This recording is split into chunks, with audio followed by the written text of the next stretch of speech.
What is going on, guys? We're back on another video today, and I know I'm a little late, but what universe are we in? The Packers have actually signed some free agents, and I'll obviously get into my opinions of what has happened. So, of course, you guys probably know, the Packers made the pass rushing, linebacker class a bit thinner today, as they take two of the big names off the board, Za'darius Smith and Preston Smith. Two Smiths, so that's going to be really fun. Don't see that super often. We also signed Adrian Amos. We also signed Billy Turner. Now, we'll get into all of that. I didn't even really pay attention to the money yet, to be honest. The Amos deal, I think, is completely worth it. Honestly, a bit of a steal. A 4-year deal worth $37 million. $21 million coming in the first two seasons, so we're definitely, that's kind of how free agency works, but front-loading the contracts nicely here. Preston, is this Preston? I can't tell which. Why would they say Smith? What? There's two of them. Smith's contract comes in the form, so I would assume they're talking about Za'Darius here. A 4-year, $66 million, $34 million across the initial two seasons, so the first two, I would assume. And then they paid 4 years, $52 million for Preston. I don't know what the guaranteed money is, though. And then, of course, Billy Turner, $29 million max 4 seasons. So is there I would assume a games played incentive, potentially? So Za'Darius Smith says exploded in 2018, snagging 8.5 sacks. I'm not really I don't care about that. It's all about the pressures. Apparently 60 pressures, 17th most among edge defenders. The problem with that one is you have a Ravens defense that was basically one of the best in the league. They have lots of players across the board. I don't think the Packers, even with these insane signings, have come, I wouldn't say come close, but they're not the Ravens. The biggest thing I have worry about both of the guys is if you think about where they're coming from, you have two guys that have played opposite side of good veteran pass rushers, Ryan Kerrigan, Terrell Suggs. You got some guy, I know that the Redskins defense isn't super great, after you hear the name Kerrigan, there's not a whole lot of guys afterwards, but the Ravens, on the other hand, there is a lot of names on that defense that obviously can make a player better. It also says that a few years, I don't know if it says this, but I saw somewhere that the Packers were trying to get Za'Darius Smith a few years back. Still not, he's still pretty damn young, so it's not like we really missed out on him, kind of like a Jimmy Graham where we have him now. It's a bit late. Obviously, I still expect big things for him. Year 2 should be much better. I don't like the whole Za'Darius Smith. He had a 3-sack performance in Week 6, shutout of the Titans. It's like, that kind of makes his season a little bit worse, doesn't it? He got the majority of his sacks in one game. It's kind of like a Nick Perry, Kyler Fackrell situation. But speaking of Nick Perry, you see that segue, we have also released Nick Perry, which honestly, I can't remember, but I think we took a good, maybe 10, 11 mil hit on that, which is a little bit rough, if we're going to be honest. I think it clears a little bit of space this season, but yeah, we definitely took a little bit of a hit there. Nick Perry definitely was a desperate signing back when, I don't even know how many years ago it was, 3 maybe? 2 or 3?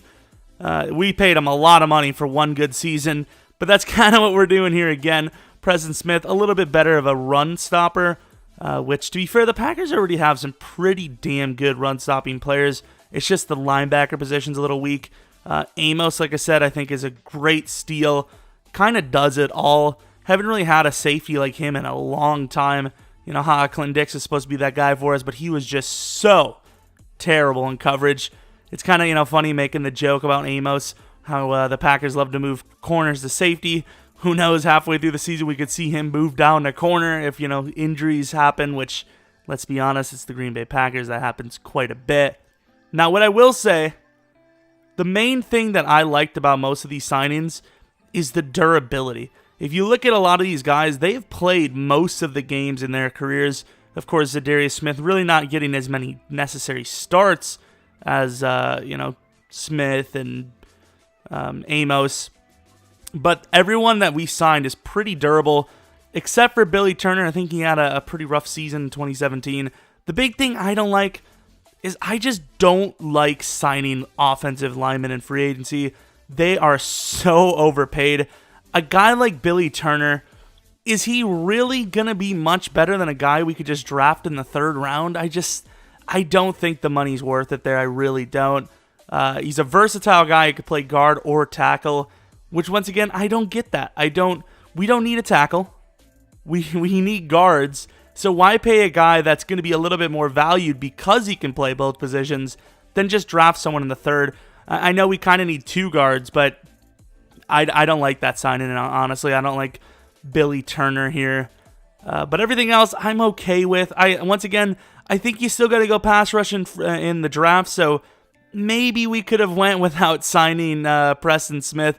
He's a little on the slower side. He's more of a run-stopping kind of guy. He's strong as hell. If he was faster, I'd like to see him at linebacker blitzing every once in a while, which, to be honest, I think he probably will.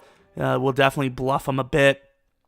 But it's going to be interesting to see what Pettin does with these guys. Was there any other news, though? We also, I remember Anthony Barr.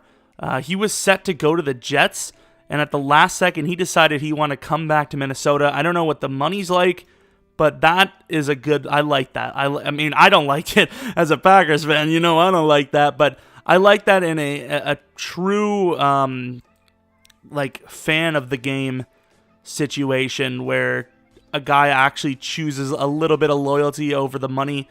I don't know. I mean, I'd still say the money's going to be crazy. We also had CJ Mosley going to the Jets, becoming, I would assume, the highest paid linebacker. I love how there's a New York Post that says, did the Jets overpay for CJ Mosley? Have you ever seen free agency? Every single player you're seeing is overpaid. That's why it's called free agency, because anyone can sign them, which means there's going to be bid wars. The deal is 5 years, $85 million, $51 million guaranteed. That's quite a bit of money. It's quite a bit of money. Definitely chasing the money there, no doubt. The Jets are very far off. I don't even think he's going to see a playoff game in that 5 years. I really don't. I mean, they got some guys, I suppose, maybe year 3 or 4, but yeah, I don't see it in the next few seasons. Because I guess it comes down to Tom Brady as well. If Tom Brady retires, it could be wide open there. You also have Le'Veon Bell. You got the Ravens and Jets leading the charge on that one. I seen some Raiders rumors, or Antonio Brown talking about he knows where he's going. He's coming back with me. I seen some 3-year, $85 million deal thing. I don't think Le'Veon Bell held out for a 3-year. I think he's going to get a 4 to 5 at least. I mean, don't get me wrong. The thing that I saw was somewhat realistic because it was a $35 million guarantee, which definitely would be worth holding out. Losing 14 mil to gain 35 guaranteed. You get injured and you're screwed. I mean, let's take a look at what happened with Earl Thomas. I don't think the Packers have enough to make a move on Earl. I think we only have 10 mil or less under. I don't think we have the money to make Earl the highest paid safety. I know he's not gone day one, but I still think whoever signs him, even if it's a little bit shorter of a deal, is probably going to be paid the most per year. I just don't Earl's just still super good, and his age isn't that bad for a for a safety. Jeez, maybe going back to the Barr thing and doing a little bit more research. Maybe the Jets really weren't offering him at that much money. I mean, they were still offering him a lot. A lot of people were saying 14 to 15 mil. But the Vikings, boy, did they ever give him money. 5-year deal worth $67.5 million, which is $13.5 mil per year, $33 million guaranteed. The Vikings did not want to let him go at all. When you factor everything in, he's kind of making more than that 14 to 15 mil number, depending on what the Jets were actually going to pay him guaranteed. Anthony Barr, great coverage guy. He can blitz. I know that. I obviously know that, unfortunately. But like I said, we also had Nick Foles to the Jags. A couple of different names that really not huge. Cole Beasley to the Bills. A nice little signing for them. Adam Humphries to the Titans. Tyrann Mathieu to the Chiefs. I think we mentioned that.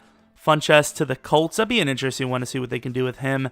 Sheldon Richardson to the Browns. Tayshaun Gibson to the Texans. And then one of the more recent ones, Thomas Davis to the Chargers. I think that's a really good move. The Chargers are in desperate need of linebackers. Did the Chargers go for any offensive linemen? Because they're really in need, so I can kind of see them paying a little bit of money for a guy because they can't exactly, what is that called? They can't exactly draft every single spot on the line. They literally need probably 3 starting linemen, 3 new ones. I like the Thomas Davis signing, though. 2 years, $10 million deal. I wish the Packers would take him. We still need coverage linebackers. We really need 2 coverage linebackers. Blake Martinez isn't much of a coverage linebacker. I'm glad we didn't go for Mosley, even though I love the guy. I mean, how can you really justify almost $20 million a year for a linebacker? There's only 2 guys I would pay $20 million a year at inside linebacker, and that's Kuechly and Wagner. But he's not Kuechly or Wagner. He's good, but he's not that good. And I don't know. At the end of the day, you got to spend some money if you're the Jets. But that's beside the point. Let me know where you guys think Le'Veon Bell is going to go. I think he's just going to chase the money. He's going to become a Jet. Could be a Raven, which would be kind of scary for the league, but I don't know. We'll have to find out. I'm just glad we got rid of Nick Perry, who's played I think just barely over half of his games in his career. Clay Matthews, I know he's become a little more durable as of late, but he also had durability issues. I'm hoping the guys on paper who right now, they seem durable. Hopefully that continues to be the case. That's all I care. Even if you're kind of rough, as long as you're playing, man. We have too many players on the Packers defense who get paid and they just don't play.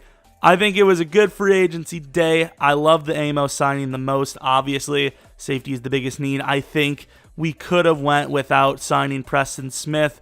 I think we should have just drafted a guy. We have Kyler Fackrell still, so I mean, I think the Preston Smith was a little bit of a reach. Maybe they were looking at the Packers Twitter pages too much with people complaining.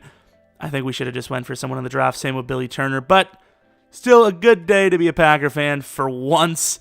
And I suppose I would assume, other than maybe some real small signings, some guys at the end of their careers, we're not going to see much more from the Packers. We don't really have the money to do so. So from my personal gaining aspect, shouldn't hear anything about the Packers until the draft. But yeah, hope you guys enjoyed the video. If there's any bigger names coming, we'll probably make a video on it. But yeah, hope you guys enjoyed. Hope you guys come back for next video. But until next video, follow me on Twitter, Jeromepkr. See ya!